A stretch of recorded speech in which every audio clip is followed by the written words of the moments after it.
திமுக ஆட்சிக்கு வந்ததும் பால் விலை குறைக்கப்படும் என கனிமொழி தெரிவித்தார். கரூர், அரவக்குறிச்சி, கிருஷ்ணராயபுரம், குளித்தலை உள்ளிட்ட தொகுதிகளில் திமுக மகளிர் அணி செயலாளர் கனிமொழி திறந்த வேனில் பிரச்சாரம் மேற்கொண்டார். அப்போது அவர் திமுக ஆட்சிக்கு வந்ததும் வீட்டுக்கு ஒருவருக்கு வேலை வழங்கப்படும் என்றும் பால் விலை லிட்டருக்கு 7 ரூபாய் குறைக்கப்படும் என்றும் தெரிவித்தார். 5 ஆண்டுகளாக புதிய ரேஷன் கார்டு வழங்காத ஜெயலலிதா ஒவ்வொரு ரேஷன் கார்டுக்கும் எப்படி செல்போன் வழங்குவார் என்றும் அவர் கேள்வி எழுப்பினார். 5 வருஷம் ஆச்சு ரேஷன் கார்டு அடிச்சு கொடுத்து. ஆனால் ரேஷன் கார்டுக்கு ஒரு செல்போன் என்று ஜெயலலிதா பேசுகிறார். ரேஷன் கார்டே கொடுக்க முடியல, ரேஷன் கார்டுக்கு ஒரு போனா கொடுக்க போறீங்க.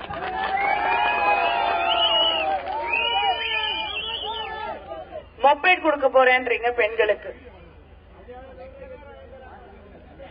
நான் மொபைல் கொடுக்கிறேன்னு ஜெயலலிதா சொல்லும் போதே உங்களுக்கு மிக்சி கிரைண்டர் ஞாபகம் வரணும். மிக்சி கிரைண்டர் என்னாச்சு?